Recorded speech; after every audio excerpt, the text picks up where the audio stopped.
శ్రీమాత్రే నమః. ఫ్రెండ్స్, మనము నిన్నటి వీడియోలో 71 నుంచి 75 వరకు లలితా సహస్రనామాల యొక్క పూర్తి అర్థాన్ని అయితే తెలుసుకున్నాం ఫ్రెండ్స్. ఈరోజు 76 నుంచి 80 వరకు లలితా సహస్రనామాల యొక్క పూర్తి అర్థాన్ని తెలుసుకుందాం ఫ్రెండ్స్. మరి 76వ శ్లోకం ఏంటో చదువుకుందాం. క్షేత్రస్వరూప క్షేత్రేసి క్షేత్రజ్ఞ పాలిని క్షయవృద్ధి వినిర్ముక్త క్షేత్రపాల సమర్చిత. ఇది 76వ శ్లోకం. క్షేత్రస్వరూప అంటే ఏంది? నామరూపాలైన స్థూల ప్రపంచ స్వరూపిణి అని అర్థము. క్షేత్రేసి క్షేత్రమునకు అధికారిని. క్షేత్రజ్ఞ పాలిని అంటే ఏంది? జీవుణ్ణి లేదా జీవుని యొక్క ప్రాణమును పాలించున్నది లేదా రక్షించున్నది అని అర్థము. క్షయవృద్ధి వినిర్ముక్త తరుగుదల పెరుగుదల లేనిది అని అర్థము. పెరుగుదల లేనిది అని అర్థము. క్షయవృద్ధి వినిర్ముక్త అంటే క్షేత్రపాల సమర్చిత. క్షేత్రపాల సమర్చిత అంటే ఏంది? క్షేత్రపాలునిచ్చే అంటే క్షేత్రపాలుడు ఎవరు? శిశువు రూపంలో ఉన్నటువంటి శివుడు.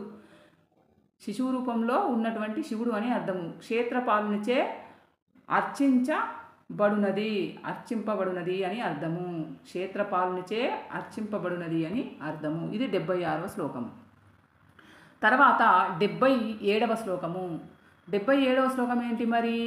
విజయ విమల వంద్య వందారు జనవత్సల వాగ్వాదిని వామకేశి వహ్నిమండల వాసిని.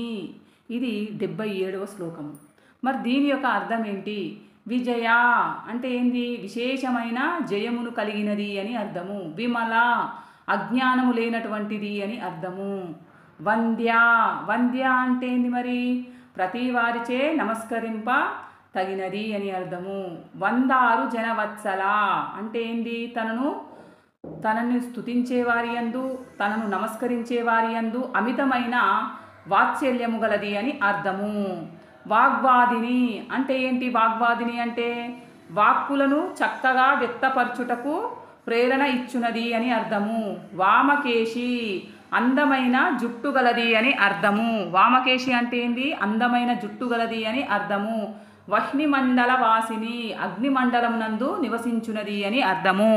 అగ్నిమండలం నందు నివసించునది అని అర్థము. ఇది 77వ శ్లోకము. తర్వాత 78వ శ్లోకము. మరి 78వ శ్లోకం ఏంటి? 78వ శ్లోకం ఏంటి అంటే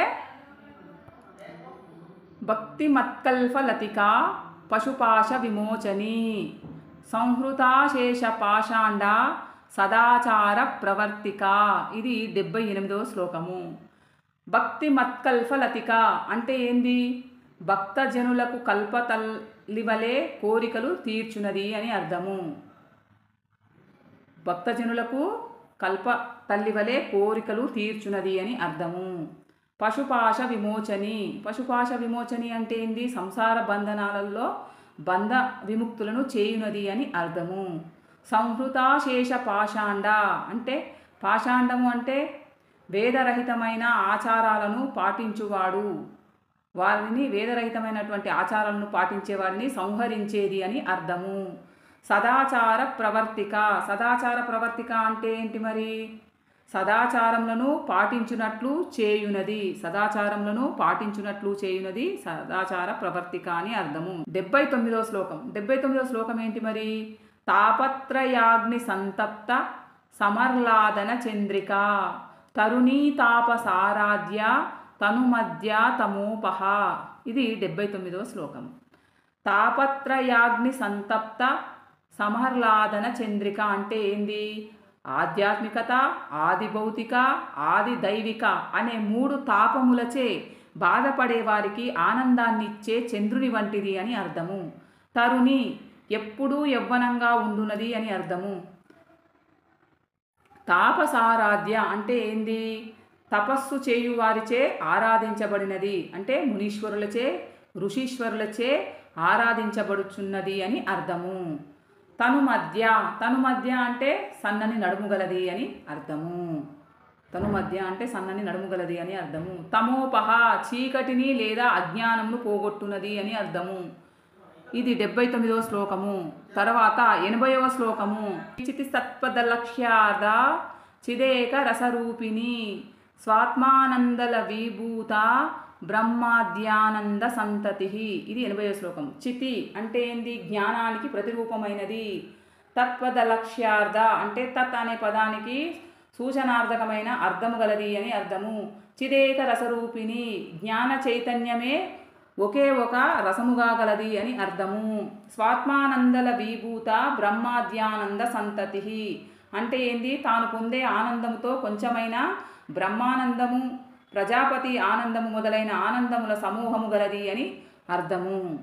ఇది 80వ శ్లోకం యొక్క పూర్తి అర్థం. ఓకే ఫ్రెండ్స్, ఈ వీడియో నచ్చితే ప్లీజ్ లైక్ చేయండి, ఛానల్ని సబ్స్క్రైబ్ చేసుకోండి. ఎక్కడైనా చిన్న మిస్టేక్ ఉంటే నన్ను క్షమించండి ఫ్రెండ్స్. Thank you.